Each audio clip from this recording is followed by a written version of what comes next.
ស្លាកស្នាមដែលគាត់ផ្ដល់ឲ្យខ្ញុំថ្ងៃទី31នេះខ្ញុំនឹងផ្ដល់ឲ្យគាត់វិញដូចគ្នា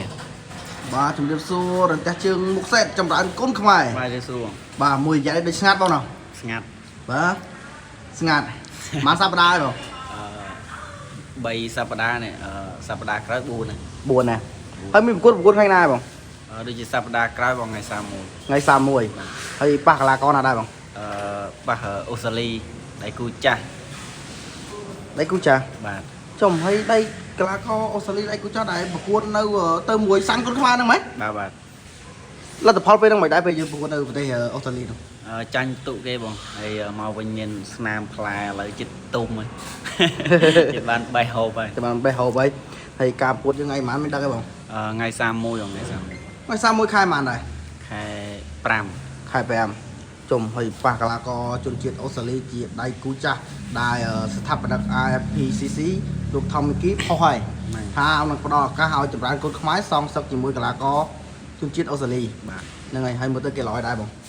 គាត់ល្អយើងល្អទាត់ហើយនឹងម៉ាត់គាត់ចេះពីច្រកនឹងដែរគាត់ល្អម៉ាត់នឹងទាត់ហើយគាត់រឹងនិយាយមកចាហូគាត់រឹងល្អហ្មងមើលទៅតែគ្រាន់តែថាជួបគាត់នៅនោះ5ទឹកណាមួយយើងទៅស្រុកគេយើងវាមិនសូវមានកម្លាំងកាហែងជាមើលជាក់ស្ដែងជួបនៅស្រុកខ្មែរយើងវិញម្ដងជាមើលតើវាយ៉ាងណាវិញការប្រកួតនៅប្រទេសអូស្ត្រាលីគឺ5ទឹកបាទការប្រកួតនៅខ្មែរថ្ងៃទី31ប្រហែលទឹកដែរបងខ្ញុំអត់ទាន់ច្បាស់ដែរបងប្រហែលជា3ទឹកឯដឹង3ទឹកច្បាស់3ទឹកប្រហែលជាអត់ទាន់ដាច់ទេមើលទៅបងយល់បើសិនជាអាចបងអាចស្នើទៅអ្នករៀបចំកម្មវិធីឬវាយឲ្យម្ដងគឺដាច់ស្រេចហ្មងបា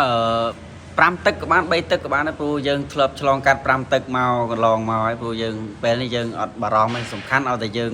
មានស្ទុះល្អព្រោះយើងវាយបានគ្រប់ទឹកបានគ្រប់ទឹកហ្មងតែបើឧទាហរណ៍បើកីឡាករហ្នឹងវាយ5ទឹកក៏បានវាយ3ទឹកក៏បានដែរតែលទ្ធផលគឺថ្ងៃដែលយើងប្រកួតហ្នឹងគឺចង់លេងប៉ុន្មានទឹកដែរបងបើជាក់ស្ដែងខ្ញុំចង់តែ3ទឹកតែឡើងទៅគឺដឹងតែវាយហ្មងដឹងតែវាយបាទកីឡាករនោះគេល្អដែរបងគេល្អហ្នឹងឯងបានគេមកជួបយើងល្អដែរតែគាត់ថាវាល្អសម្ដាប់មុំដែរគាត់ថាប៉ុន្តែអាចនឹងជួបគាត់បានប្រដាប់ប្រសងនៅស្រុកគេតែជាមើលស្រុកយើងវិញជាមើលយើងជាយ៉ាងណាមិនទាន់ដឹងតែជាស្ដែងគឺលើរិញដឹងឡើងទៅដឹងវាយហ្នឹងហើយឥឡូវបងមានពីអីនិយាយទៅកាន់ដៃគូពួតដែរជាដៃគូចាស់ប្រកួតនៅប្រទេសអូស្ត្រាលីហើយផ្ដល់ស្នាមមកយើងនៅមកប្រទេសខ្មែរវិញទៀតបាទមានអីមានផ្ដាំផ្ញើទៅកីឡាករចាស់ធ្លាប់ប្រកួតនៅអូស្ត្រាលីគាត់កាលខ្ញុំទៅគាត់ផ្ដល់ស្នាមមកខ្ញុំមួយតែមកវិញខ្ញុំគិតថាខ្ញុំនឹងផ្ដល់ស្នាមឲ្យគាត់ទៅវិញមួយដូចគ្នាបាទឥឡូវបងមានពីអីនិយាយទៅកាន់បងប្អូនអ្នកគ្រប់គ្រងសម្រាប់ការប្រកួតថ្ងៃទី31ហ្នឹងបាទចុងក្រោយក៏សូមឲ្យពុកម៉ែបងប្អូនទាំងអស់គ្នាសូមចូលរួមដើម្បីគុណខ្មែរលើកស្ទួយគុណខ្មែរយើងទាំងអស់គ្នាហើយក៏សូមជួយគ្រប់គ្រងដល់រូបខ្ញុំផ្ទាល់ផងដែរ